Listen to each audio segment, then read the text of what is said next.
British আমলে লোকগুলি বলতেছে, হুজুর ব্রিটিশ আমলে চরের মানুষ শিক্ষা দীক্ষা থেকে বঞ্চিত, এই মুর্দা লাশখানা নিয়ে রাস্তার পাশে বসে আছি, বসে থাকার পরে মুর্দা লাশগুলি সামনে নিয়ে বসা, কে জানাজা পড়াবে, কে দাফন করবে তারা জানে না।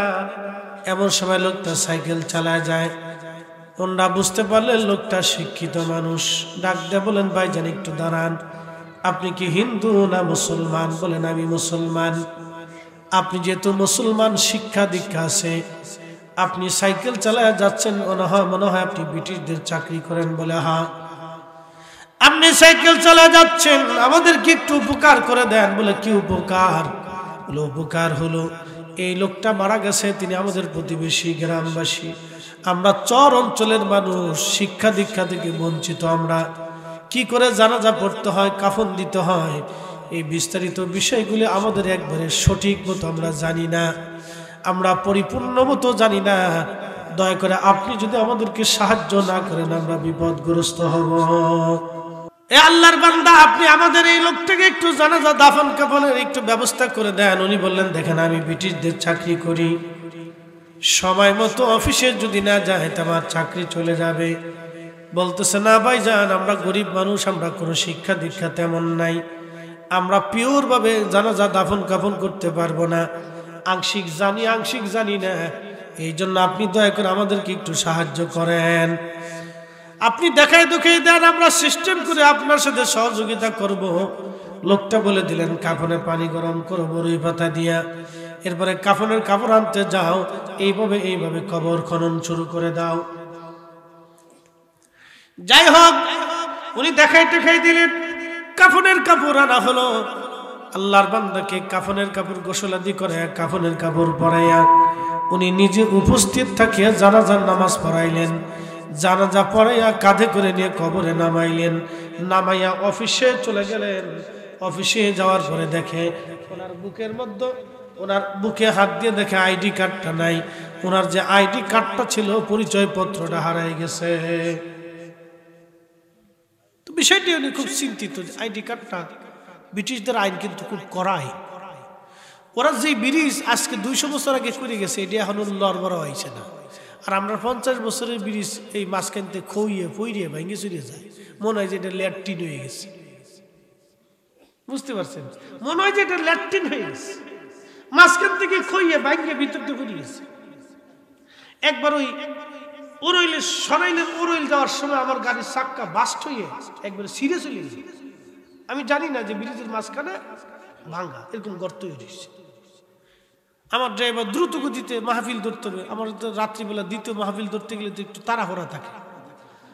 তো এই উঠার সময় ও খেয়াল করে না, আমরাও খেয়াল করি, ওইভাবে মাঝখানে ভাঙা, বোধ করে এই চাক্কাটার মাঝখানে পড়ার সাথে একবারে চাক্কা বাস্ট হয়ে গেল।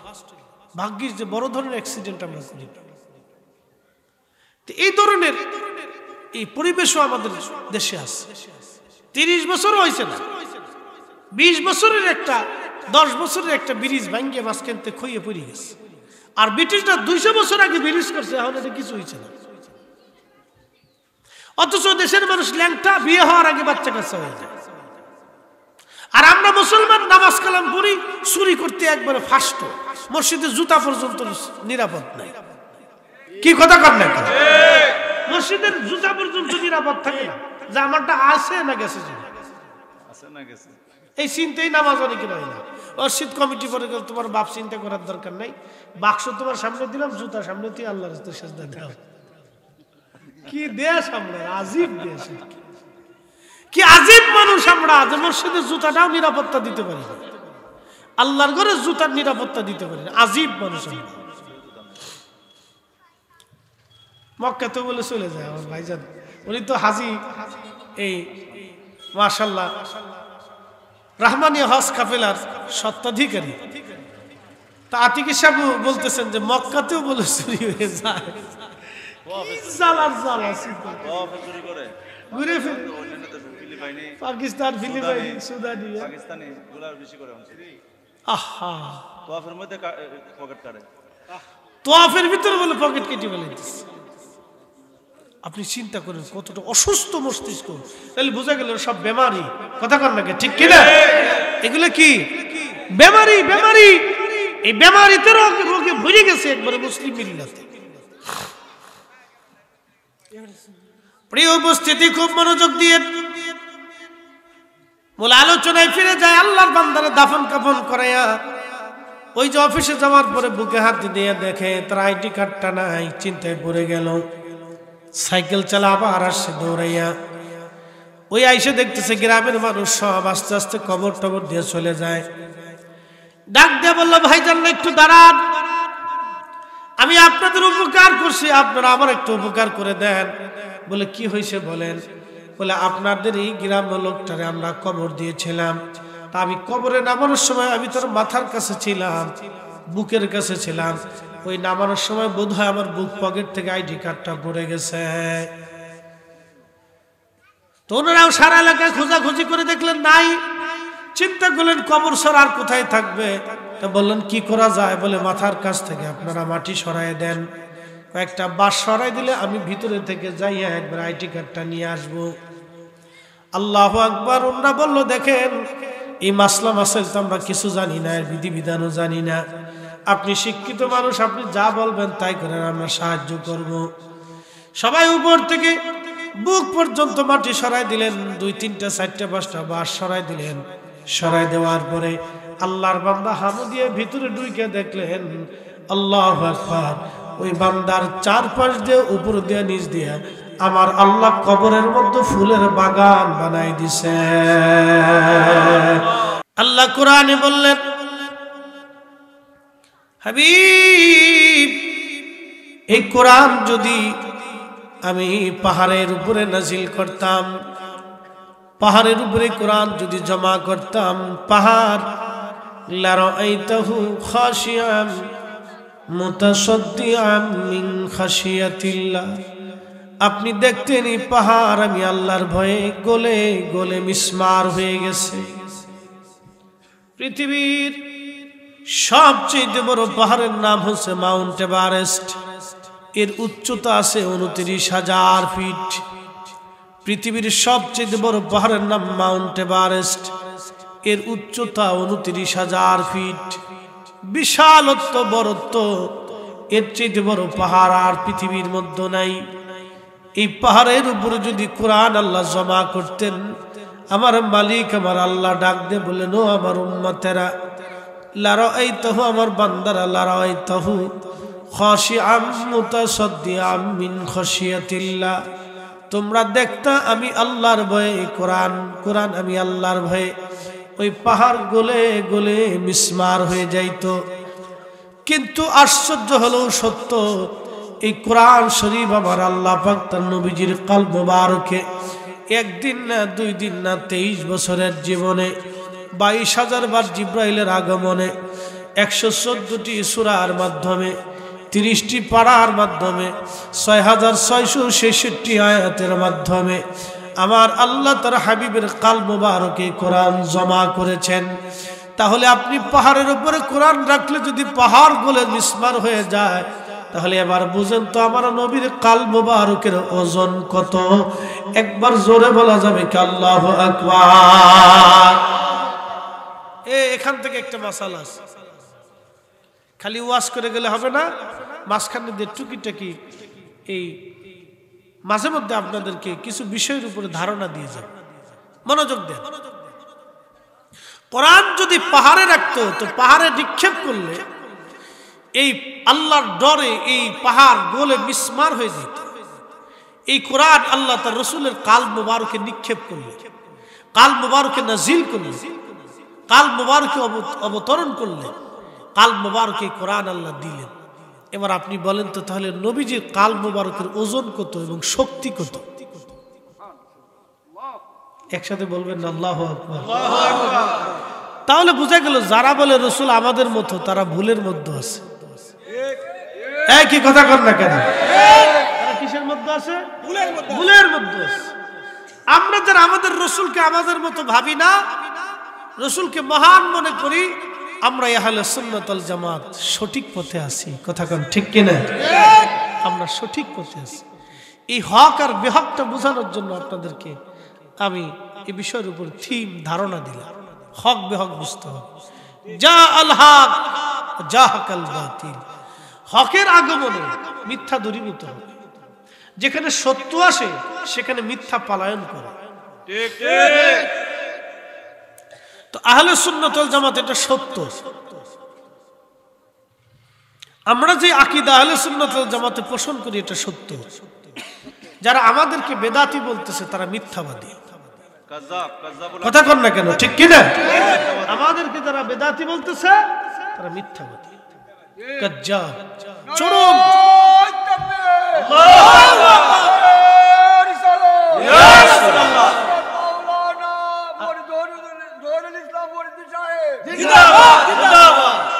নামটা কি বেশি বড়? না না না, আচ্ছা দরকার নেই, খালি ফরিদ হিসাব করেছে সিনে সারা বিশ্বে না। কি কম, আমার সিদ্দিকী সাহেব, রুহুল আমিন সিদ্দিকী সাহেব একদিন স্লোগান দেওয়া যায় ফরিদুদ্দিন জহিরি সাহেব। আমি হাসতে হাসতে বাঁচি রেখে যাই, তুমিও আমার নামটা ভুলে গেলে। কটা ভাই ভুলে চলে আসছে, অসুবিধা নেই। শ্রীমঙ্গলী নি, মাশাআল্লাহ মাশাআল্লাহ। না শ্রীমঙ্গলী বরুণা, বরুণা রইলে তো তাহলে তো কাটটা শুননি। আল্লাহু আকবার। কি কথা কর না কেন, জোরে কর না আল্লাহু আকবার। বরুণা বাড়ি হলে তাহলে বুঝতে হবে এটা একবারে করা শুননি, সুন্নির করে শুননি। আচ্ছা যাক, আলহামদুলিল্লাহ। বরুণাতে গত বছর মাহফিল করে আসছি, এই বছর আগবার ডেট দিয়ে রেখেছি। লোকেরা এসে বলতেছে সাব ইতাও আর শুনাইল রে মা, তোমার লাগে সারা দেশের মানুষ পাগল হয়ে দিচ্ছে। গেছে আলহামদুলিল্লাহ, আবারও ডেট দিলাম বরুণাবাসী তোমার লাগে ওয়ার শোনা লেগে সব মানুষ পাগল হয়ে দিচ্ছে, আর একটা ডেট দেহ করবা। আচ্ছা ঠিক আছে দিলাম, যাও।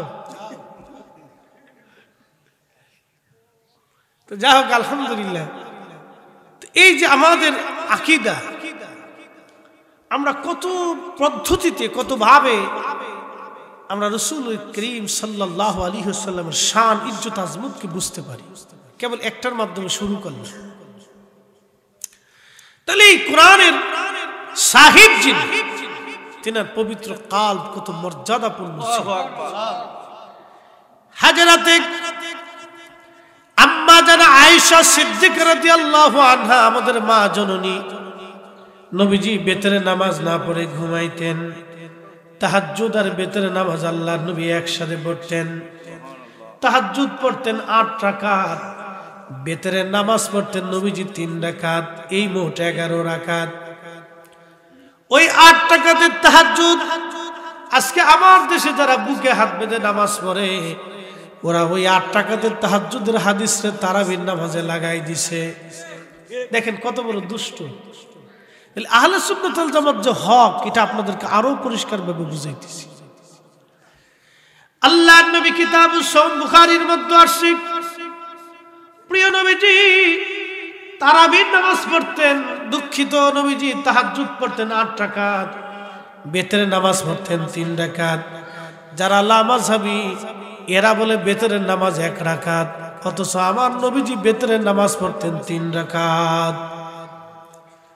সহিহ বুখারীর কিতাবুস সাওমের ভিতরে আসছে, আম্মা জানা আয়েশা বলেন ইয়া রাসূলুল্লাহ, আপনি কি বেতরের নামাজ না পড়ে ঘুমান? বলে হ্যাঁ রে আয়েশা, আমি বেতের এবং তাহাজ্জুদের নামাজ একসাথে আদায় করি। আম্মা জানের চিন্তা হলো নবীজি যদি ঘুমায় থাকেন, ঘুম যদি না ভাঙে, তাহলে বেতরের নামাজ নবীজির কাজা হয়ে যাবে, কারণ বেতরের নামাজ তো ওয়াজিব, এই নামাজ কাজা হয়ে যাবে। আল্লাহর নবী মুস্কি হাসি দিয়ে বলেন আয়েশা তোমরা শুনে নাও, আমি নবী ঘুমাইলে আমার চক্ষু ঘুমায়, লা ইয়ানামু কলবি, আমি নবীর কলব ঘুমায় না। একবার জোরে বলা যাবে আল্লাহু আকবার। কি ঘুমায় না? এই কলব। এখন এই কলবের ব্যাখ্যা যদি করি তাহলে আপনি ওলিদের দিকে চলে যেতে হবে, আরো আশ্চর্য কথা শুনবেন এখান থেকে।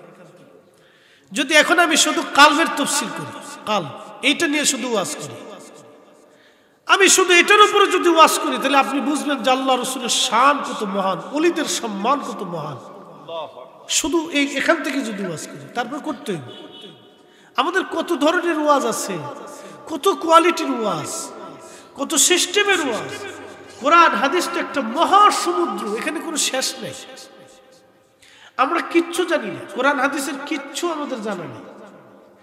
এই কোরআন হাদিসের মহাসমুদ্রের সাঁতার যারা ছিলেন, ইমাম বুখারী 10 লক্ষ হাদিসের হাফিজ ছিলেন। দেখেন 10 লক্ষ হাদিসের হাফিজ, তার লকব হচ্ছে আমিরুল মুমিনিনা ফিল হাদিস। হাদিসের জগতে তিনি আমিরুল মুমিনিন ছিলেন। আল্লাহু আকবার। সেই ইমাম বুখারী 10 লক্ষ হাদিস জানতেন, 10 লক্ষ হাদিস তার মুখস্থ ছিল, সিনার ভিতরে জমা ছিল। তিনার মতো মুহাদ্দিস বুখারী শরীফের বহু জায়গাতে নিজের মতামত ব্যক্ত করতে না পেরে, নিজের সিদ্ধান্ত না দিয়ে ইমাম শাফিঈর সিদ্ধান্ত দিয়ে লিখছেন ক্বালা ইমামুশ শাফিঈ, ক্বালা ইমামুশ শাফিঈ, ক্বালা ইমামুশ শাফিঈ। ইমাম শাফিঈ বলছেন, ইমাম শাফিঈ বলেছেন, ইমাম শাফিঈ বলেছেন। তাদের মতো মুহাদ্দিসরাও পর্যন্ত ইলমের জগতে সারেন্ডার করছে, আর আমরা সারেন্ডার করতে পারি না। আমরা নিজেকে অহংকারী মনে করি, অনেক কিছু জানলেওয়ালা মনে করি, অন্যের খালি ভুল ধরা চিন্তা করি, নিজের ভুলেরটার খবর নাই। একটা মহা রোগে আমরা আক্রান্ত। এটা একটা অসুস্থ মন মানসিকতা। কি কথা কন ঠিক কিনা? এটা এক ধরনের অসুস্থ মন মানসিকতা, এটা এক ধরনের অসুস্থতা, বেমারি। এটা অন্তরের বেমার। এই অন্তরের বেমার সম্পর্কে আপনাদেরকে বুঝাইতেছি, মনোযোগ দেন। প্রিয় উপস্থিতি, যেহেতু কালবের কথা আসে, নবীজির কাল ঘুমাইতো না। আল্লাহ রাসূল বলেন, আমার উম্মত তোমরা শোনো, তোমাদের বডির ভিতরে একটা গোশতের টুকরা আছে। এই গোশতের টুকরা যদি সুস্থ হয়, পুরা বডিটা সুস্থ হয়। এই গোশতের টুকরা যদি অসুস্থ থাকে, পুরা বডিটা অসুস্থ থাকে। ইদা ফাসাদাত ফাসাদাল জাসাদ। এই পুরা বডি অসুস্থ। নবীজি বলেন আলা ওয়াহিয়াল কাল, সেটা তোমার অন্তঃকরণ, সেটা তোমার কাল। খুব মনোযোগ দিয়েন। এটা অসুস্থ হলে পুরা বডি অসুস্থ, এটা সুস্থ হলে পুরা বডি তার সুস্থ। একবার জোরে বলা যাবে আল্লাহু আকবার। এই আমার দিকে তাকান, অ্যাটেনশন। এই যে আল্লাহ রাসূল কালবের দিকে ইঙ্গিত করলেন, আলা ওয়াহিয়াল কাল, সাবধান, সেটা তোমার অন্তর। এই যে আমাদের দেশে অনেকে গীবত করে, আছে না ভাই? গীবত এটা কিন্তু অন্তরের বেমার। কোন জায়গার বেমার? এই জায়গার বেমার। বেমার বেমার শুধু শরীরে বডিতে হয় না, এখান থেকে বেমার শুরু হয়। এটা সুস্থ থাকলে পুরা বডিটা সুস্থ। দেখবেন যার অন্তরে হিংসা নাই, সে একবারে ফ্রেশ। আমাদের দেশে কিছু দেখবেন বলদ আছে না, কিছু সিধে মানুষ আছে, সিধে মানুষ বলে এটা অ্যাবনরমাল। ও দেখবেন কারোর সাথে গালি ঝগড়া ফাসাদ নাই, খাইলে পাইলে খাইলো, না পাইলে বসে থাকলো। ও রাস্তা দিয়ে হাঁটতেছে, কারোর সাথে ঝগড়া ফাসাদ নাই, কারো ক্ষতি করার চিন্তা নাই, কারোরও এই বিরুদ্ধে লাগার চিন্তা নাই, ওর দুনিয়াদারি পাওয়ার চিন্তা নাই। এগুলোর এই দেশে আমরা এই সমস্ত মানুষদেরকে বলি বলদ। সাধারণত আমাদের ভাষায় বলি আমরা সিধে, কিন্তু আসলে ও সিধে না, সিলেটের ভাষায় বলে মাখাল। আবার ওই বরিশালের ওই ঢালি অঞ্চলে গেলে, ভারী অঞ্চলে গেলে কয় এই অগা। আবার একটু উপরের দিকে আসলে কয় মগা। বুঝছেন নি? কিন্তু শোনেন, এরা কিন্তু মগাও না, অগাও না, এরাই প্রকৃত মানুষ। এরা মগাও না, অগাও না, এরা প্রকৃত মানুষ, এরাই অরিজিনাল মানুষ। বলে হুজুর কি জন্য বলতেছেন? ও মানুষের ক্ষতি করার চিন্তা নেই, কারো মাথায় বাড়ি দেবে চিন্তা নেই, কারো বিরুদ্ধে লাগার চিন্তা নেই, কারো ইজ্জতে হাত দেওয়ার চিন্তা নেই, কারো সম্মানে হাত দেওয়ার চিন্তা নেই, কারো বউয়ের দিকে কুনজর দেয় না, কারো মায়ের দিকে কুনজর দেয় না, কারো সম্পদের দিকে সে নজর দেয় না। সে একবারে সিধা মানুষ। এ জাতীয় মানুষদেরকে আমাদের দেশে মানুষ বলে বুকা। এটা একবারে বুকা, সাদা সিধে, বুঝে না।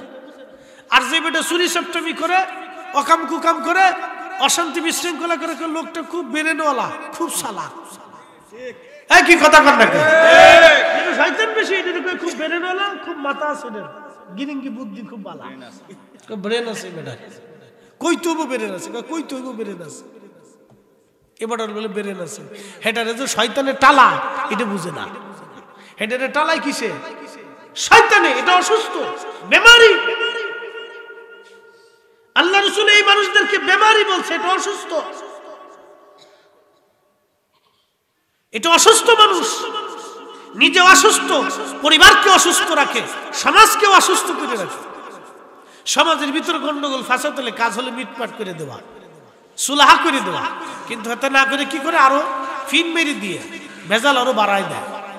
কি কথা কর না, এটা অসুস্থ, বেমারি, রোগে আক্রান্ত। প্রিয় উপস্থিতি, খুব মনোযোগ দিয়ে কথাগুলি শুনে যাবেন। আল্লাহ রাসূল বলেন আলা ওয়াহিয়াল কাল, সেটা তোমার অন্তঃকরণ। আল্লাহ রাব্বুল আলামিন আমাদের বডির কোনো বিচার করবেন না, বডির কাছে আল্লাহ আমাদের কাছে কিছু চাবেন না।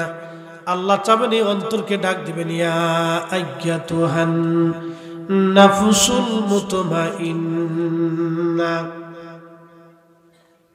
হে নফসে মুতমাইন্না, প্রশান্ত আত্মা তুমি আসো, আসো প্রশান্ত আত্মা তুমি আসো। ইরজিউ ইলা রাব্বিকি রাদিয়াতাম মারদিয়া, আল্লাহ বলে তুমি আমি আল্লাহর সন্তুষ্টির দিকে আসো, আমি আল্লাহ তোমার উপরে খুশি। আল্লাহ আত্মাকে ডাক দিয়ে বলবো, প্রশান্ত আত্মা, তুমি দুনিয়াতে গ্যাঞ্জাম ফাসাদ বাড়াও নাই, অশান্তি বাঁধাও নাই, বিশৃঙ্খলা বাঁধাও নাই, কারো ক্ষতি করো নাই, কারো মাথায় ভারী দেও নাই, কারো হক পাইরে খাও নাই, কারো সম্পদ তুমি নষ্ট করো নাই, নামাজ ছাড়ো নাই। আমি আল্লাহর হুকুম আকামগুলি মাইনা মাইনা দুনিয়া থেকে তুমি চলে আসছো, আসো, আমি আল্লাহ তোমার উপরে খুশি। ফাদখুলি ফি ইবাদি ওয়াদখুলি জান্নাতি, তুমি আবার জান্নাতে চলে আসো। এই সমস্ত ব্যক্তিরা মরার সাথে সাথে ইন্তেকালের সঙ্গে সঙ্গে আমার আল্লাহ তাদের কবরগুলিকে জান্নাতের বাগান বানায় দেয়। চিৎকার মেরে জোরে বলেন আল্লাহু আকবার। কিসের বাগান বানায়? জান্নাতে, জান্নাতের বাগান আল্লাহ বানায়। আমি এবছর আসামে গেছিলাম, আসাম গুয়াহাটি বিমানবন্দরে নামার পরে আমার নিয়ে গেল একটা গাড়িতে করে সেই শহরের ভিতরে ব্রহ্মপুত্র নদী। এই ব্রহ্মপুত্র নদীটাই বাংলাদেশে আসার পরে হয়েছে যমুনা। যমুনাটা মিশে এসে পদ্মা, এরপরে হলো পদ্মা, পদ্মাটা এরপরে হওয়ার পরে হয়েছে মেঘনা, মেঘনা হয়ে এরপরে সমুদ্রে চলে গেছে। এর উৎপত্তি হচ্ছে পাহাড়ি অঞ্চল। এই ব্রহ্মপুত্রের উৎপত্তি ভারতের পাহাড়ি অঞ্চল। এই পাহাড় থেকে ঝর্ণা তুফান পানিগুলি গড়াইয়া এই ব্রহ্মপুত্রে আসে। বিরাট বড় নদী, দুই পাশে বিরাট বড় চর, মাঝখানে বিরাট বড় চর, দুই পাশে নদী, পানি আর পানি। তো চর পড়িয়ে নদী নষ্ট হয়ে গেছে। আবার এই নদীর ভিতর দিয়ে, চরের ভিতর দিয়ে গাড়িতে করে নিতে নিতে প্রায় 3 ঘন্টার মতো লাগছে। সর্বনাশ। হ্যাঁ, প্রায় নদী শুকনা, কোনো রাস্তা নাই। ওই চরের ভিতর দিয়ে রাস্তা বানাই নিছে তারা, গাড়ি চলতে চলতে রাস্তা হয়েছে। তো মহিষের গাড়ি, গরুর গাড়ি, ঘোড়ার গাড়ি, এটা দিয়ে মানুষ চলাচল করে। তা আমারে নিতে নিতে নিতে নিতে চরের ভিতরে নিচে যায়, দেখলাম খুব দরিদ্র মানুষ, শিক্ষা দীক্ষার খুব অভাব। আল্লাহু আকবার। একটা মাহফিল সাজাইছে তারা। আমি রাত্রিবেলা গেছি, বুঝিনি যে তারা এত দরিদ্রতা। সকালবেলা ফজরের নামাজ পড়ে যখন বেরোইছি, তাদের চেহারা, শান্তি, বাড়িঘর দেখার পর আমার খুব মায়া লেগে গেল, অনেক বড় মায়া লাগছে আমার। বললাম, হা, এরা এত দরিদ্র মানুষ। আমার এই সুদূর বাংলাদেশ, কয় হুজুর আপনারা আনার লেগে আমরা 60টা বছর ধরে চেষ্টা করছি, কোনো অপশন না পাইয়া পরে আপনারা আনছি খুব কষ্টে। তা আমি দীর্ঘ সময় বয়ান করলাম। সকালবেলা আমার খুব সম্মানের সাথে এরা বিদায় দিল। গরিব মানুষরা এসে কেউ 10 টাকা দেয়, কেউ 20 টাকা দেয়, হাদিয়া দিয়ে দোয়া চাইতেছে। তা আমি তাদের এই দৃশ্যগুলি দেখার পরে খুব মায়া লাগলো। পরে শেষে বললাম যে যদি কোনোদিন আমি আবার ভারতে আসি, তাহলে আপনাদের মাহফিলটা আমি ফ্রি করে দিয়ে যাব, টাকা নিব না। তো আমি বলছি যে আপনারা আমার সাথে যোগাযোগ রাখেন, যদি ইন্ডিয়াতে কখনো আবার আসা হয় তাহলে আপনাদের এই প্রোগ্রামটা আমি একবার ফ্রি করে দিয়ে যাব, কোনো অর্থ লাগবে না, কোনো খরচা দিতে হবে না, আমি আমার খরচাতে এসে করে দিয়ে যাব। এই দরিদ্র মানুষ তারা আমাকে একটা কথা বলে যে হুজুর আমরা সমস্ত মানে সুযোগ সুবিধা থেকে আমরা বঞ্চিত। সব কথা তো আর বলা যাবে না, ঝামেলা আছে। সুযোগ সুবিধা থেকে আমরা বঞ্চিত, আমাদের জন্য দোয়া করেন, আমরা খুব কষ্টের মধ্যেই আছি। এই ঘটনাটা হলো ব্রিটিশ আমলে। আমি যে কথাটা বলতে চাচ্ছিলাম এটা হলো ব্রিটিশ আমলে এই চর অঞ্চলের মানুষ একটা লাশ নিয়ে মূল রাস্তাতে বসে রয়েছে, চরের ভিতর থেকে আইনে মূল রাস্তায় বসে। এতটাই তারা ধর্ম কর্ম থেকে বঞ্চিত ছিল যে মানুষকে কিভাবে জানাজা দিতে হয়, দাফন কাফন করতে, এটাও জানতো না।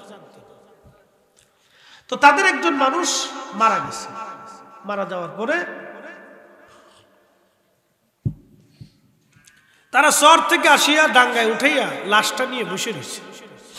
সকাল থেকে বসে রয়েছে, দুপুর করাইয়া না, ওই লাশ খুব সকালে এনে তারা রাস্তার পাশে বসে রয়েছে। তো সকালবেলা 9টা, 9:30, 10টার দিকে একজন ব্যক্তি সাইকেল চালায় যাইতেছে। আপনারা জানেন ব্রিটিশ আমলের সাইকেলের কিন্তু খুব দাম ছিল, কি কথা ঠিক কিনা? ব্রিটিশ আমলের সাইকেলের কিন্তু খুব দাম ছিল। যারা সাইকেল চালাইতো এরা অনেক বড় শিক্ষিত ছিল এবং খুব প্রভাবশালী, পয়সাওয়ালা। এখন তো আমাদের ঘরে ঘরে মোটরসাইকেল, দামি দামি গাড়ি বাড়ি, কত কিছু হয়েছে, এগুলির দিকে কেউ ভ্রুক্ষেপ করে না। ব্রিটিশ আমলে লোকগুলি বলতেছে হুজুর ব্রিটিশ আমলে চরের মানুষ শিক্ষা দীক্ষা থেকে বঞ্চিত, এই মুর্দা লাশখানা নিয়ে রাস্তার পাশে বসে আছি। বসে থাকার পরে মুর্দা লাশগুলি সামনে নিয়ে বসা, কে জানাজা পড়াবে, কে দাফন করবে তারা জানে না। এমন সময় লোকটা সাইকেল চালায় যায়। ওনারা বুঝতে পারলেন লোকটা শিক্ষিত মানুষ। ডাক দিয়ে বলেন ভাইজান একটু দাঁড়ান, আপনি কি হিন্দু না মুসলমান? বলেন আমি মুসলমান। আপনি যেহেতু মুসলমান, শিক্ষা দীক্ষা আছে, আপনি সাইকেল চালায় যাচ্ছেন, মনে হয় আপনি ব্রিটিশদের চাকরি করেন। বলে হ্যাঁ। আপনি সাইকেল চালায় যাচ্ছেন, আমাদেরকে একটু উপকার করে দেন। বলে কি উপকার? বলে উপকার হলো এই লোকটা মারা গেছে, তিনি আমাদের প্রতিবেশী গ্রামবাসী, আমরা চর অঞ্চলের মানুষ, শিক্ষা দীক্ষা থেকে বঞ্চিত। আমরা কি করে জানাজা পড়তে হয়, কাফন দিতে হয়, এই বিস্তারিত বিষয়গুলি আমাদের একবারে সঠিক মতো আমরা জানি না, আমরা পরিপূর্ণ মতো জানি না। দয়া করে আপনি যদি আমাদেরকে সাহায্য না করেন আমরা বিপদগ্রস্ত হব। এ আল্লাহর বান্দা, আপনি আমাদের এই লোকটাকে একটু জানাজা দাফন কাফনের একটু ব্যবস্থা করে দেন। উনি বললেন দেখেন আমি ব্রিটিশদের চাকরি করি, সময় মতো অফিসে যদি না যায় তো আমার চাকরি চলে যাবে।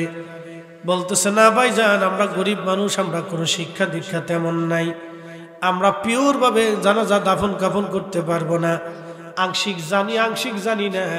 এই জন্য আপনি দয়া করে আমাদেরকে একটু সাহায্য করেন, আপনি দেখাই দেন, আমরা সিস্টেম করে আপনার সাথে সহযোগিতা করব। লোকটা বলে দিলেন কাফনে পানি গরম করো বড়ই পাতা দিয়া, এরপরে কাফনের কাপড় আনতে যাও, এইভাবে কবর খনন শুরু করে দাও। যাই হোক, উনি দেখাই দিলেন, কাফনের কাপড় আনা হলো। আল্লাহর বান্দাকে কাফনের কাপড় গোসলাদি করে কাফনের কাপড় পরাইয়া উনি নিজে উপস্থিত থাকিয়া জানাজার নামাজ পড়াইলেন। জানাজা পড়াইয়া কাঁধে করে নিয়ে কবরে নামাইলেন। নামাইয়া অফিসে চলে গেলেন। অফিসে যাওয়ার পরে দেখে ওনার বুকের মধ্যে, ওনার বুকে হাত দিয়ে দেখে আইডি কার্ডটা নাই। ওনার যে আইডি কার্ডটা ছিল, পরিচয় পত্রটা হারাই গেছে। তো বিষয়টি উনি খুব চিন্তিত। আইডি কার্ডটা, ব্রিটিশদের আইন কিন্তু খুব কড়াই। ওরা যে ব্রিজ আজকে 200 বছর আগে করে গেছে, এটি এখন লড়বড় হয়েছে না। আর আমরা 50 বছরের ব্রিজ এই মাঝখানতে খইয়ে পইরিয়ে ভেঙে চড়িয়ে যায়, মনে হয় যে এটা ল্যাট্রিন হয়ে গেছে। বুঝতে পারছেন? মনে হয় যে এটা ল্যাট্রিন হয়ে গেছে, মাঝখান থেকে খইয়ে ভেঙে ভিতর দিয়ে পড়ে গেছে। একবার ওই ওরইলের সরাইলের ওরইল যাওয়ার সময় আমার গাড়ির চাক্কা বাস্ট হয়ে একবার ছিঁড়ে চলে গেছে। আমি জানি না যে ব্রিজের মাঝখানে ভাঙ্গা এরকম গর্ত হয়েছে। আমার ড্রাইভার দ্রুত গতিতে মাহফিল ধরতে হবে, আমার তো রাত্রিবেলা দ্বিতীয় মাহফিল ধরতে গেলে তো একটু তাড়াহুড়া থাকে। তো এই উঠার সময় ও খেয়াল করে না, আমরাও খেয়াল করি, ওইভাবে মাঝখানে ভাঙা বোধ করে এই চাক্কাটার মাঝখানে পড়ার সাথে একবারে চাক্কা বাস্ট হয়ে গেল। ভাগ্যিস যে বড় ধরনের অ্যাক্সিডেন্ট আমরা করি। এই ধরনের এই পরিবেশও আমাদের দেশে আছে। 30 বছর হয়েছে না, 20 বছরের একটা 10 বছরের একটা ব্রিজ ভাঙ্গে মাঝখানতে খইয়ে পড়ে গেছে। আর ব্রিটিশরা 200 বছর আগে ব্রিজ করছে, এখন এটা কিছু হয়েছে না। অথচ দেশের মানুষ ল্যাংটা, বিয়ে হওয়ার আগে বাচ্চা কাচ্চা হয়ে যায়। আর আমরা মুসলমান নামাজ কালাম পড়ি, চুরি করতে একবারে ফাস্ট, মসজিদে জুতা পর্যন্ত নিরাপদ নাই। কি কথা কর না, মসজিদের জুতা পর্যন্ত নিরাপদ থাকে না, যে আমারটা আছে না গেছে, এই চিন্তাই নামাজ অনেকে হয় না। মসজিদ কমিটি পরে তোমার বাপ চিন্তা করার দরকার নাই, বাক্স তোমার সামনে দিলাম, জুতা সামনে তুই আল্লাহর রাস্তায় সাজদা দাও। কি দেশ আমরা, আজীব দেশ, কি আজীব মানুষ আমরা, যে মসজিদের জুতাটাও নিরাপত্তা দিতে পারি না, আল্লাহর ঘরে জুতার নিরাপত্তা দিতে পারি না। আজীব মানুষ আমরা। মক্কাতে বলে চলে যায় আমার ভাইজান, উনি তো হাজি, এই মাশাআল্লাহ রহমানিয়া হজ কাফেলার স্বত্বাধিকারী। তা আতিকি সাহেব বলতেছেন যে মক্কাতেও বলে চুরি হয়ে যায়, ঘুরে ফিরে পাকিস্তান, ফিলিপাইন, সুদানি, আহা তোয়াফের ভিতরে বলে পকেট কেটে ফেলে দিচ্ছে। আপনি চিন্তা করেন কতটা অসুস্থ মস্তিষ্ক, তাহলে বোঝা গেল সব বেমারি। কথা কন নাকি, ঠিক কিনা? এগুলো কি বেমারি? বেমারি, এই বেমারিতে রোগে ভরে গেছে একবারে মুসলিম মিল্লাতে। প্রিয় উপস্থিতি, খুব মনোযোগ দিয়ে মূল আলোচনায় ফিরে যায়। আল্লাহর বান্দারে দাফন কাফন করাইয়া ওই যে অফিসে যাওয়ার পরে বুকে হাত দিয়ে দেখে তার আইডি কার্ডটা নাই, চিন্তায় পড়ে গেল। সাইকেল চালা আবার আসছে দৌড়াইয়া, ওই আইসে দেখতেছে গ্রামের মানুষ সব আস্তে আস্তে কবর টবর দিয়ে চলে যায়। ডাক দিয়ে বললো, ভাইজান একটু দাঁড়ান, আমি আপনাদের উপকার করছি, আপনারা আমার একটু উপকার করে দেন। বলে কি হয়েছে বলেন? বলে আপনাদের এই গ্রামের লোকটারে আমরা কবর দিয়েছিলাম, তা আমি কবরে নামানোর সময় আমি তোর মাথার কাছে ছিলাম, বুকের কাছে ছিলাম, ওই নামানোর সময় বোধ হয় আমার বুক পকেট থেকে আইডি কার্ডটা পড়ে গেছে। তো ওনারাও সারা এলাকায় খোঁজাখুঁজি করে দেখলেন নাই। চিন্তা করলেন কবর ছাড়া আর কোথায় থাকবে। তা বললেন কি করা যায়? বলে মাথার কাছ থেকে আপনারা মাটি সরাই দেন, কয়েকটা বাঁশ সরাই দিলে আমি ভিতরে থেকে যাইয়া একবার আইডি কার্ডটা নিয়ে আসবো। আল্লাহু আকবার। ওনারা বলল, দেখেন এই মাসলা মাসাইল তো আমরা কিছু জানি না, এর বিধিবিধানও জানি না, আপনি শিক্ষিত মানুষ, আপনি যা বলবেন তাই করেন, আমরা সাহায্য করব। সবাই উপর থেকে বুক পর্যন্ত মাটি সরাই দিলেন, 2, 3, 4, 5টা বাঁশ সরাই দিলেন। সরাই দেওয়ার পরে আল্লাহর বান্দা হামু দিয়ে ভিতরে ঢুকে দেখলেন, আল্লাহু আকবার, ওই বান্দার চারপাশ দিয়ে উপর দিয়ে নিচ দিয়ে আমার আল্লাহ কবরের মধ্যে ফুলের বাগান বানাই দিছে। একসাথে বলেন আল্লাহু আকবার। ফাদখুলি ফি ইবাদি ওয়াদখুলি জান্নাতি।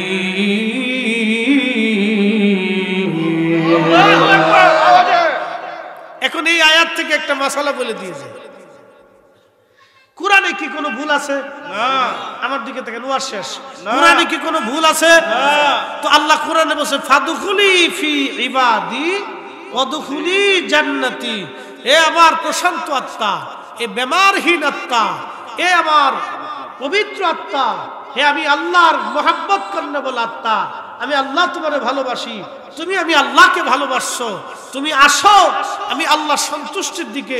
শুধু সন্তুষ্টি না, ফাদখুলি ফি ইবাদি ওয়াদখুলি জান্নাতি, তুমি আমার জান্নাতে চলে আসো। আল্লাহ ওই অলির, ওই বান্দার, ওই কি বলে প্রশান্ত আত্মা, ওই আল্লাহ ওয়ালা আত্মার কবরটাকে আল্লাহ পাক জান্নাতের বাগান বানায় দেয়, রওজা বানায় দেয়। এই জন্য রাসূল করিম সাল্লাল্লাহু আলাইহি সাল্লাম বলেন আল কবরু রাউযাতুম মিন রিয়াজিল জান্নাহ। কোন কোন কবরটাকে আল্লাহ রওজা বানায় দেয়।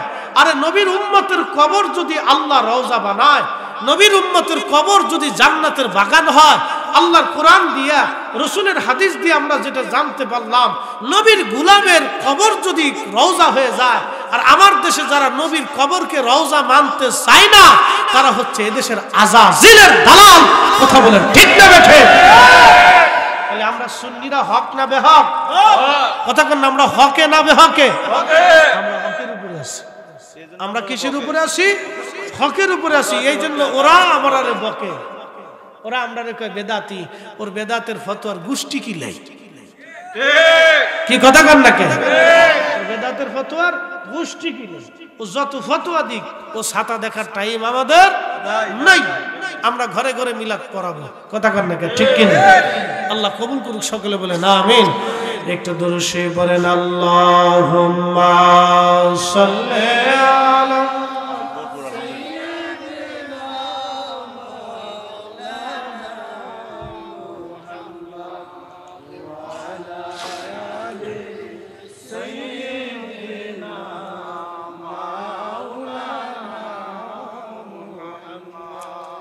এই সাড়া দিছে কি? হ্যাঁ সাড়া দিছেন একবার, একটা সালসা দিছেন। আচ্ছা আপনি দিছেন নি?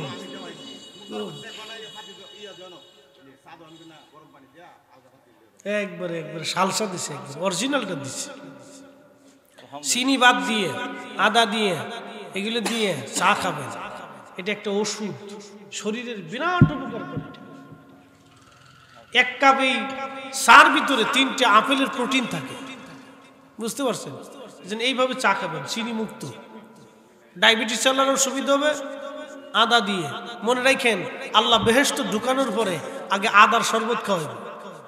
মারহাবা কইলেন না? এই বাংলাদেশের আদা না, কিন্তু আল্লাহ জান্নাতের আদা। অতএব আদা খুব উপকারী একটা খাবার। এটা আপনারা খাবেন যদি সম্ভব হয়। যাদের গ্যাস্ট্রিকের প্রবলেম আছে, আজকে শোনাই দিয়ে যাই, যাদের গ্যাস্ট্রিকের প্রবলেম আছে তারা প্রত্যেকদিন রাত্রিবেলা ঘুমানোর আগে এই আদা দিয়ে লবণ ছাড়া, লবণ বেশি খেলে আবার হাই প্রেশার হইতে পারে, এই লবণ ছাড়া শুধু আদা দিয়ে গরম পানি করে খাবেন, অনেক উপকার হবে ইনশাল্লাহ। এগুলো মনে রাখেন, কিন্তু ওষুধ সালসা সালসা। তো মনোযোগ দেন, ওয়াজ ওইটা ঘটনাটা শেষ হয়নি, একবারে শেষ করে দিই। তাহলে বোঝা গেল আল্লাহ পাক যে আত্মার উপর সন্তুষ্ট হন, ওই সন্তুষ্ট প্রাপ্ত আত্মা ওই মানুষের উপর খুশি হইয়া তার কবরটাকে আল্লাহ কিসের বাগান বানায় দেয়? জান্নাতে। জোরে বলেন কিসের বাগান? জান্নাতে। তো জান্নাতের বাগানের আরবি শব্দের নাম হচ্ছে রওজাতুম মিন রিয়াজিল জান্নাহ। রওজা। তাহলে উম্মতের কবর যদি রওজা হয়, তাহলে নবীর কবর কি? আল্লাহ। নবীর কবর হচ্ছে উম্মতের কবরকে রওজা বানানোর সেন্টার। কথা কন না কেন? আল্লাহ। এই কথা আমি কি করে বুঝাবো আপনাকে? ইয়া রাসূলুল্লাহ হুজুর হালানা ইয়া হাবিবাল্লাহ, নবী গো আপনার কদম মুবারক আমরা ক্ষমা চাই, দয়া ভিক্ষা চাই। আল্লাহ বলছেন বিল মুমিনিনা রাউফুর রহিম, আপনি উম্মতের জন্য রহিম, আপনি মুমিনদের জন্য রহিম। ইয়া রাসূলুল্লাহ ইয়া হাবিবাল্লাহ, আপনি সুবহান দয়াশীল। আল্লাহ আপনাকে দয়াশীল করে দুনিয়াতে পাঠিয়েছে, সমগ্র সৃষ্টির জন্য রাহমাতুল লিল আলামিন করে পাঠিয়েছে। ইয়া রাসূলুল্লাহ উনজুর হালানা ইয়া হাবিবাল্লাহ। তো খুব মনোযোগ দিয়ে রাসূল করিম সাল্লাল্লাহু আলাইহি ওয়াসাল্লামের রওজা মুবারক কত দামি হতে পারে, কিন্তু বড় আফসোস এই আমাদের দেশে একদল আছে বুকে হাত বেঁধে নামাজ পড়ে, এরা এই অসুস্থ বেমারি, এরা এই 8 টাকার তারাবি বানাইছে। কি কথা কন না কেন? এই যে বরাত আসতেছে, বরাতের রাত্রে এরা মসজিদ তালা মেরে দেয়। ওই ওদের যত মসজিদ আছে বরাতের রাত্রে তালা মেরে দেয়, ওদের মসজিদ ওরা তালা মেরে দেয়, কমিটিও তালা মারে, ইমাম শুধু তালা মেরে চলে যায়। এবার আপনাদেরকে একটা তথ্য দিয়ে যাই। আল্লামা ইমাম ফাকিহি আখবার মক্কা 1200 বছর আগে লেখা ইমাম ফাকিহি এই কিতাবের ভিতরে তিনি লিখছেন যে আমাদের জমানায় ইজা মাদা, আমাদের জমানাতে যখন লাইলাতুন নিসফি মিন শাবান, শাবানের 14 তারিখ দিন যে রাত আসতো, খারাজু ইলা বাইতুল্লাহিল হারাম, আমরা হারাম শরীফে একত্রিত হইতাম। সমস্ত মক্কার মানুষ হারামে উপস্থিত হইয়া ইউসাল্লুনা নামাজ পড়তো, ওয়া ইয়াখতিমুনাল কুরআন কুরআন খতম দিত, ওয়া ইয়াদউনা তারা দোয়া করত এবং জমজমের পানি মানুষকে খাওয়াইতো। একসাথে কইলেন না মারহাবা? কিসের পানি? কিসের পানি? আপনার কি জমজমের পানি আছে? আমরা তাহলে কি খাওয়াবো? শরবত খাওয়াইতে পারি, রুটি খাওয়াইতে পারি, বিরিয়ানি খাওয়াইতে পারি, ভালো কোনো খাদ্য আমরা হালুয়া রুটি মিষ্টান্ন খাওয়াইতে পারি। কি কথা কন না কেন?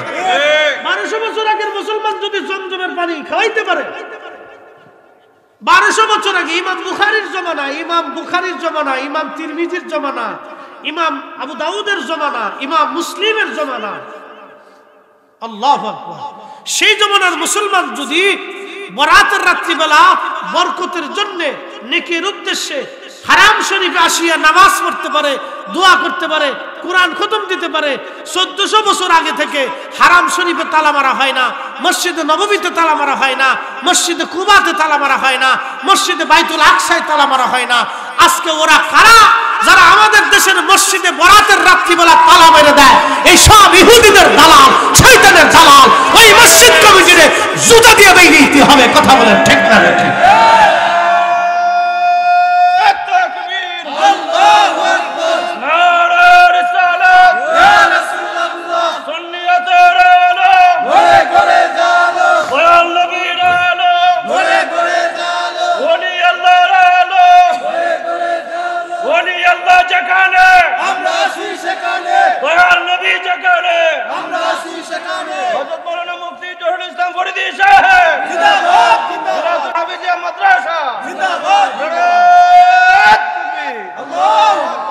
তাহলে কি আপনারা রব বরাতের রাত্রিবেলা ইবাদত আছে? বেদাত না ইবাদত? বেদাত না ইবাদত? কোরআন খতম, দোয়া করা, জমজমের পানি খাওয়া, ভালো কিছু খাওয়ানো, বেদাত না ইবাদত? পারলে বিরিয়ানি খাওয়াবেন, পারলে হালুয়া খাওয়াবেন, পারলে রুটি খাওয়াবেন, পারলে শরবত খাওয়াবেন, ভালো কোনো খাদ্য, খেজুর মিষ্টান্ন যা পারেন হালাল খাদ্য আপনি আল্লাহর বান্দারে মেহমানদারি করে খাওয়াবেন নেকের উদ্দেশ্যে। কথা কন না ঠিক কিনা? এই বরাতের রাত বরকতময় রজনী। আল্লাহ আমাদেরকে এগুলি মানার তৌফিক দান করুন। সকলে বলেন আমিন। কিন্তু যুগ যুগ ধরে, শত শত বছর ধরে এই তাবিন সাহাবায়ে আজমাইনদের জামানা থেকে চালু হয়ে আসছে। আজকে ওরা আপনাদের বেদাতের ভয় দেখায়। আমরা বেদাতের ভয় দেখাইতে চাইছি। প্রিয় উপস্থিতি, মনোযোগ দিয়ে কথাগুলি শুনে যাবেন। আল্লাহর বান্দারা বলতেছে, হুজুর এরপরে এই লোকটা কবর তার একবারে ফুল বাগান হয়ে গেল। শুধু ফুলের বাগান হয় নাই, তার কবর থেকে সুঘ্রাণ আসতে লাগলো। ওই সুঘ্রাণ বাতাসে ছড়াইয়া মুহূর্তের ভিতরে 40, 50, 100 কিলোমিটার পর্যন্ত সুঘ্রাণ ছড়াইয়া গেল। একসাথে জোরে বলবেন না সুবহানাল্লাহ? 40, 50, 100 কিলোমিটার ব্যাপী বিরাট একবারে ওই সুঘ্রাণ সারা অঞ্চলে ছড়িয়ে গেল।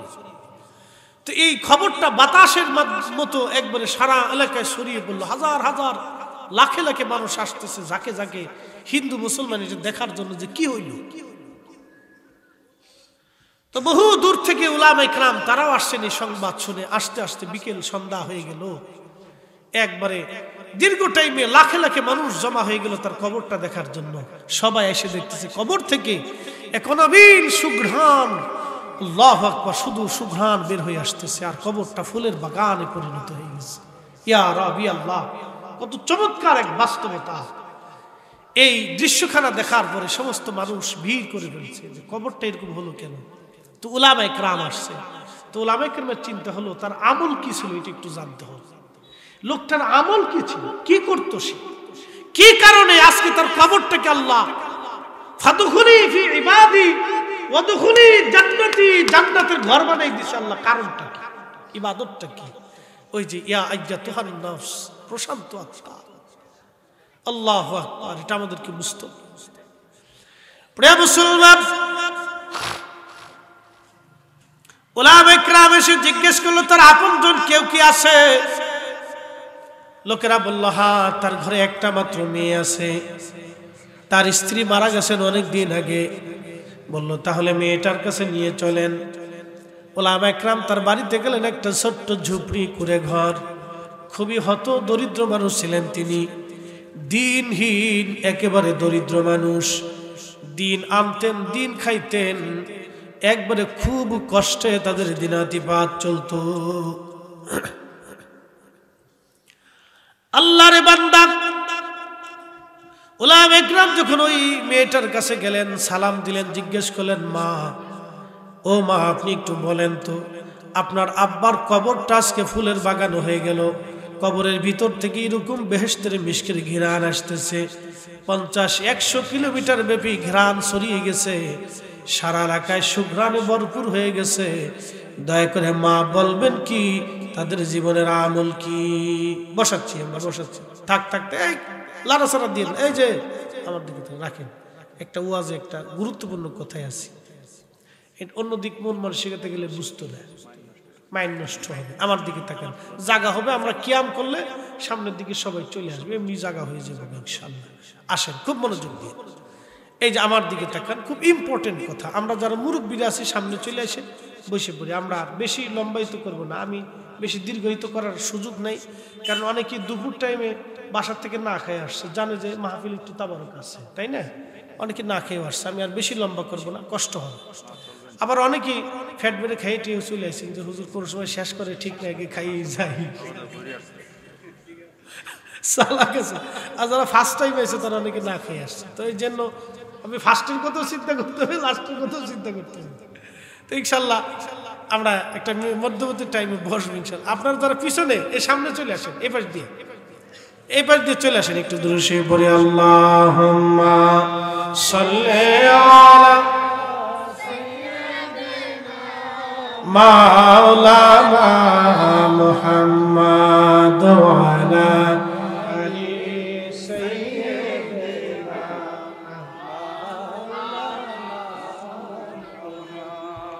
আমি চাও খাই, কফিও খাই, কি করবো? আমরা তাহাইরি ভাই চা খাই না, কফি খাই। আমি চাও খাই, কফিও খাই।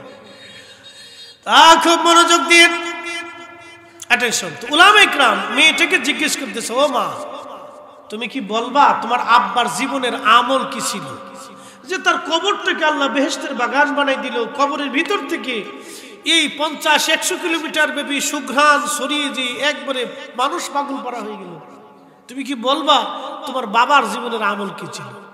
তো মেয়েটার শহরের মানুষ তো শিক্ষা দীক্ষা নাই। তো মেয়েটা বলতেছে, হুজুর,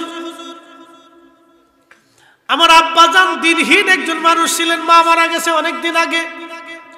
আব্বা কোন রকম রুটি রুটি করে আনতেন, দুইজনে মাই পুতে, বাপ পুতে, কি বলে বাবা এবং মেয়ে। বাবাজি কোন রকম দিনপাত চলতো, খেয়ে না খেয়ে আমরা দিন কাটাইতাম। আমার আব্বা জান 5 ওয়াক্ত নামাজ পড়তেন। আমার আব্বা জান নামাজ পড়তেন, কিন্তু আমার আব্বা জানের একটা আমল দেখছি, প্রত্যেক দিন রাত্রিবেলা আব্বা জান যখন ঘুমাইতে যাবেন, এশার নামাজ পড়ার পরে আমার আব্বা জান একটা বই হাতে নিতেন। ওই বইটা আব্বা পড়তে পারতেন না, বইয়ের লাইনে লাইনে আঙ্গুল ঘুরাইতেন আর বলতেন, এটা আল্লাহর কোরআন, আল্লাহর কোরআন, আমি পড়তে পারি না, আমি পড়তে জানি না। আল্লাহ, এটা তোমার কিতাব, আমি পড়তে জানি না, আমি পড়তে পারি না। প্রত্যেক দিন লাইনে লাইনে আঙ্গুল ঘুরাইতেন, আর আব্বা শুধু এই কথা বলতেন, আর আব্বা জানের আর কোনো কথা নাই। আমার আব্বা ওই বইটা পড়তে পারতেন না। মেয়েটাকে উলামা ইকরাম বলেন, মা, বইটা নিয়ে আসেন তো দেখি বইটা কি। উলামা ইকরামের সামনে বইটা আনার পরে কি দেখা গেল, বই আর দুনিয়ার কোনো মানুষের লেখা বই না, দুনিয়ার কোনো সাহিত্য গ্রন্থ প্রবন্ধের বই না। এই বইটা আমার আল্লাহর কোরআন, কিতাবুল্লাহ, যালিকাল কিতাবু লা রাইবা ফীহি হুদাল লিল মুত্তাকিন।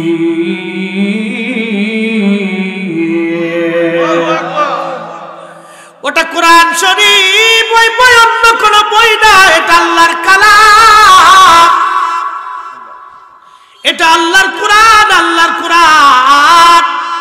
ওই মেয়েটা বলতেছে, হুজুর, আমার আব্বা জানি বইটা পড়তে পারতেন না, শুধু লাইনে লাইনে আঙ্গুল ঘুরায় আব্বা জান বলতেন, আল্লাহ, এটা তোমার কালাম, তোমার কালাম, আমি পড়তে জানি না, আমি পড়তে জানি না, আল্লাহ, আমি পড়তে পারি না।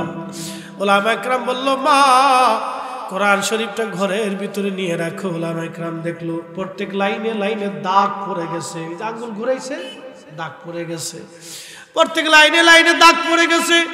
ওলামায়ে কেরাম বলতেছে মা আমাদের আর বুঝার বাকি নাই, আমাদের আর বুঝার বাকি নাই, আমরা বুঝতে পারছি এই কোরআনের প্রতি মহব্বতের কারণে, এই কালামুল্লাহর প্রতি ভালোবাসার কারণে আমার আল্লাহ তার আত্মাটাকে প্রশান্ত আত্মা বানাই দিছে। আমার আল্লাহ তার জীবনের গুনাহ মাফ করিয়া তার কবরখানাকে আল্লাহ জান্নাতের বাগান বানাই দিছে। ও বাজান, কোরআনের প্রতি ভালোবাসার জন্য যদি জান্নাতের কবর জান্নাতের বাগান হইতে পারে, আমরা যারা রাসূলুল্লাহর মহব্বত আমাদের দিল শান্তি পায়, মিলাদুন নবীর মাহফিল আমাদের দিল যাদের মজা পায়, নবীর দুরুদে আমাদের অন্তর যাদের মজা পায়, নবীর সালামে আমাদের অন্তর যাদের শান্তি লাগে, আশা করি কিয়ামতের ময়দানে আমাদের নবীর সুপারিশ আমাদের নবীর সুপারিশ আমাদের জীবনে নসিব হয়ে যাবে। কথা বলেন ঠিক কিনা?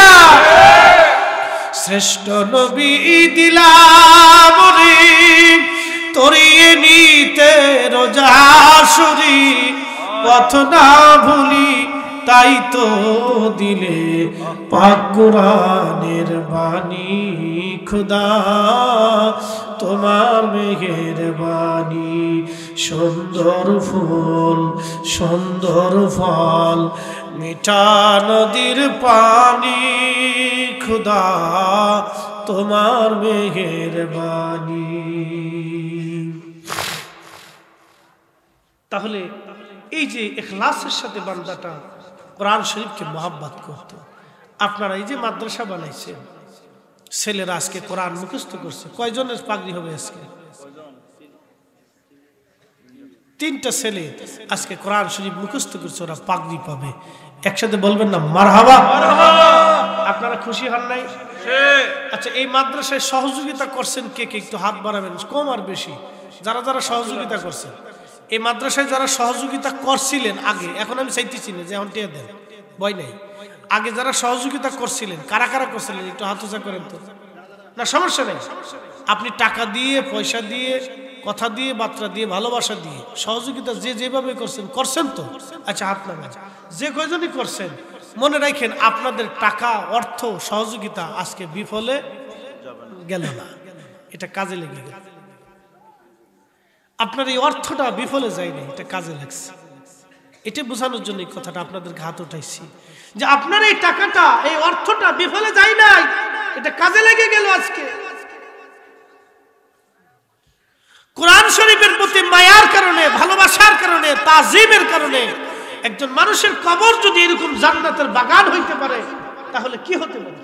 খাচ্ছি একটু একটু করে খাইতে হইব, কিছু করার না আছে, পুরো নাই। অন কফি আছে, অসুবিধা নেই। মাহফিল আজকে আরো 3টে আছে, রাত 1:30টার সময় একটা যা ধরবে, বুঝতে পারছেন ধাক্কা কারে কয়। আরো 3টে আছে, এটা সাইড দিয়েও 3টে ধরবে। তো যা হোক, আলহামদুলিল্লাহ। আমাদের অন্তরটা কি করতে হবে? নফসে মুতমাইন্না বানাইতে হবে। নফসে মুতমাইন্না বানাইতে হলে কি করতে হবে? 1 নম্বর গীবত ছাড়তে হবে। কি ছাড়তে হবে? গীবত, পরনিন্দা। আমার দিকে বলেন, কি ছাড়তে হবে?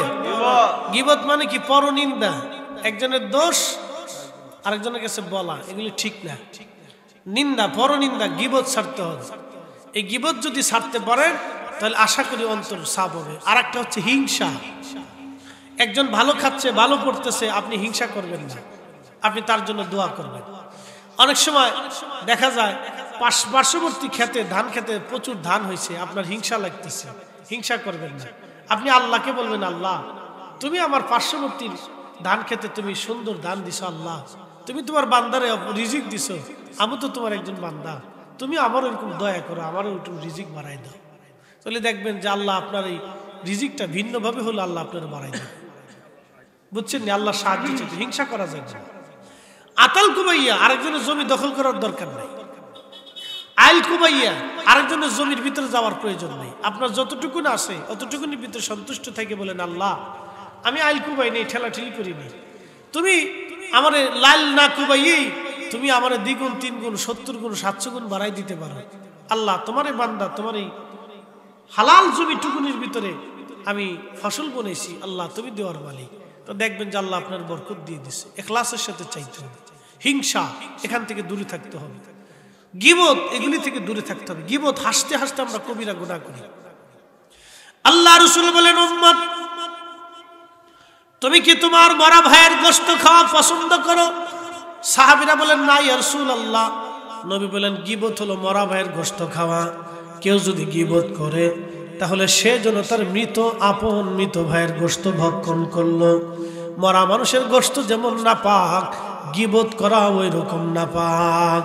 অর্থাৎ গীবত শিকায়ত থেকে দূরে থাকতে হবে, হিংসা থেকে দূরে থাকতে হবে। আর একটা হলো অহংকার, এটাতে একবারেই শেষ। এখানে আতিকি হুজুর আছেন, ইমাম সাহেব হুজুর, উলামায়ে কেরাম আছেন, হাফেজ আজিজ আমরা ছোট ভাই আছেন। এখানে আপনাদের 13 বছরে একটা নাই মাদ্রাসায় সময় দিয়ে গেছেন হুজুর, তিনিও আছেন। 60 টাকানি কথা নেই, 13 বছর একটা যুগ আপনাদের এখানে কাটাইছেন। এটা কিন্তু 60 টাকানি কথা না। একটা যুগে তার খুদ পান নাই, আপনারা মহাব্বত করছেন, তা আপনাদেরকেও সে মহাব্বত করছেন। এই যে একটা যুগ কাটাই দিয়ে গেছেন, তো খুব মনোযোগ দিন। অহংকার সবচাইতে মানব জাতির মধ্যে নিকৃষ্ট কাজ হচ্ছে অহংকার। আজাজিলের 9 লক্ষ বছরের ইবাদত কিন্তু এক অহংকারে নষ্ট হয়েছে। মানব জীবনের 60, 70, 80 বছরের ইবাদত এক অহংকারে নষ্ট হয়ে যায়। এই জন্য অহংকার ভুলেও করবেন না। কি এলেমের অহংকার, কি জমির অহংকার, কি জনপ্রিয়তার অহংকার, কি ক্ষমতার অহংকার, কি সম্পদের অহংকার, কোনো কিছুর অহংকার যাতে আমাদের অন্তরে না আসে। আল্লাহ আমাদেরকে যদি অহংকার মুক্ত, এই দিল মুক্ত, অহংকার মুক্ত দিল গঠন করার তৌফিক দেয়। সকলে বলেন আমিন। এই অহংকার খুব ভয়াবহ, মারাত্মক রোগ। এই অহংকার এটা যেন কখনোই অন্তরের ভিতরে না আসে। আচ্ছা বলেন, মানুষের কোনো অহংকার আছে? এই মানুষের আর কোনো অহংকার আছে? কোনো অহংকার নেই, কোনো অহংকার নেই বাবাজি। এই জন্য অহংকার করা যাবে না। মানুষের জীবনে কোনো অহংকার করা যাবে না। আমাদের জীবনে কোনো অহংকার নাই। নফসে মুতমাইন্না বানাইতে হলে আপনাকে সর্বপ্রথম গীবত, শিকায়ত, মিথ্যা তহমত, আপনি যে অন্যায় করেন নাই, আমি যদি আপনার উপরে মিথ্যা চাপাই দিই তাহলে এটার নাম মিথ্যা তহমত। এটা আরো ভয়ানক রোগ, এটা অসুস্থতা। আমি অপরাধ করি নাই, কিন্তু আমার উপর আপনি চাপাই দিয়েছেন যে আপনি কাজ করছেন, এটা মিথ্যা তহমত। এগুলি থেকে আমাদেরকে দূরে থাকতে হবে। এই কাজ ভুলেও কোনো মানুষের প্রতি করবেন না। কবরের ভিতরে সবচেয়ে কঠিন আযাব হবে এই কারণে। একজন মানুষ দোষ করে নাই, আপনি তার উপর মিথ্যা তহমত দিয়ে দোষ চাপাই দিচ্ছেন। এটা বড় অন্যায়, এটা অনেক বড় অন্যায়, এটা অনেক বড় ক্ষতির কারণ। এটা যে বুঝে সেই কাজ জীবনে করে না। আর যার অন্তর নাফরমানিতে ভরে গেছে, শয়তানিতে ভরে গেছে, তার তো কোনো চরিত্র নেই। এটা চরিত্রহীন, এটা অসুস্থ, বেমারি। আল্লাহ বেমার থেকে আমাদেরকে শেফা করুক। সকলে বলেন আমিন। এগুলি ভয়ানক বেমার। গীবত, শিকায়ত, তহমত, এই যে আপনার অহংকার, এগুলি থেকে নিজের দিলকে সাফ রাখতে হবে। রিয়া, কামনা, বাসনা, আশা, আকাঙ্ক্ষা, গর্ব, অহংকার, হিংসা, বিদ্বেষ, এই সমস্ত কুরিপু থেকে নিজের নফসটাকে যদি কন্ট্রোল করতে পারেন তাহলে বুঝতে হবে আপনি মানুষ হতেছেন। আর যদি কন্ট্রোল করতে না পারেন তাহলে বুঝতে হবে আপনি দিনে দিনে ধ্বংসের দিকে চলে যাচ্ছেন। অতএব এই ওয়াজগুলি আমাদের এখন বেশি বেশি করার দরকার। আমাদের দেশে কিছু মহিলা আছে দেখবেন, কুটনা বেডি শেষ। আমার দিকে তাকান, কুটনা বেডি। কুটনা বেডি কি? খালি পান খায় আর গিরাম করে ঘুরে বেড়ায়, পান খায় আর গিরাম করে ঘুরে বেড়ায়। বউয়ের দোষ শাশুড়ির কাছে, শাশুড়ির দোষ বউয়ের কাছে, বড় বেটার বউয়ের দোষ ছোট বেটার বউয়ের কাছে, ছোট বেটার বউয়ের দোষ শাশুড়ির কাছে। এইভাবে কইরে সংসারের ভিতরে একটা বিরাট বিশৃঙ্খলা, অশান্তি বাঁধাই দেয়। কি কথা কর না? এই অশান্তি বাইরে দিয়ে শেষ পর্যন্ত বড় ভাই ছোট ভাইরে দেখতে পারে না, ছোট ভাই মেজো ভাইরে দেখতে পারে না, আপন রক্তের ভাই একজন আরেকজনের চেহারা দেখে না। কি কথা কর না? এটা হলো কুটনা বেডি। এগুলো অসুস্থ। এই জন্য আপনাদেরকে আজকে বুদ্ধি শিখাই দিয়ে যাই। শোনেন, আপনার যদি 4-5 ভাই থাকেন তাহলে কোনো সময় নিজেদের স্ত্রীর কাছে গোপন কথা কবেন না। নিজের ভাইয়েরা 4-5 জন গোপনে বসে ঝামেলা জুমেলা অর্থনৈতিক কোনো বিষয় থাকলে নিজেরা 4-5 জন একসাথে বসে সমাধান করে ফেলবেন, নিজের স্ত্রীদেরকে কাছে আনবেন না।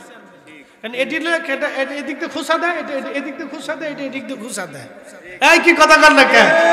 আপনাদের জীবনের একবারে বিরাট উপকার আজকে করে দিয়ে গেলাম, অনেক বড় উপকার করে দিয়ে গেলাম আজকে। সাবধানে কাজ করবেন না। আমি দেশে গেলে ভাই ব্রাদার যখন বসে তো নিজে সরাই দেয়, তোমরা চলে যাও, সরে যাও, এখানে তোমাদের কোনো কাজ নেই, তোমরা এসে গেট আউট, চলে যাও, আমরা আমাদের ফাংশনে আমরা বসবো। নিজেরা ভাইরা, বাবা মারা গেছে, মা মারা গেছে, নিজেরা ভাইরা একসাথে বসবে। আপনাদের স্ত্রীদেরকে সরাই দিয়ে বলবেন যে তোমরা যা রান্না বান্না করো, আসাও, খাও টাও, ঘুমাও টোমা, আনন্দ ভর্তি করো, টেলিভিশন খবর টবর দেখতে থাকো, আর বিবিসি নিউজ হইতে থাকো।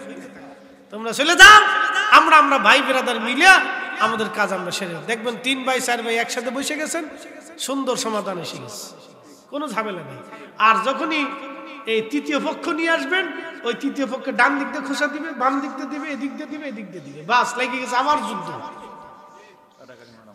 এই জন্য বড় ভাইরা গোপনে কি দিয়েছেন, ছোট ভাইরা আপনি কি দিয়েছেন, এটা স্ত্রীর কাছে বলার দরকার নেই, বললেই দেখবেন খোঁচাখুচি লেগে গেছে। তুমি আর পাইলে না, আমার বাইরে মরে গেলে তোমার বাইরে যা, তুমি তোমার বাইরে এত টাকা দিচ্ছ। এই কি কথা কল না? আমি কি খারাপ কিছু কইছি? আমি কি ওনাদের বিরুদ্ধে বলছি? ওনাদের বিরুদ্ধে বললে তো আমার টেহা দেবো না, তার এক জ্বালা জ্বালা, ওনাদের বিরুদ্ধে বলিনি।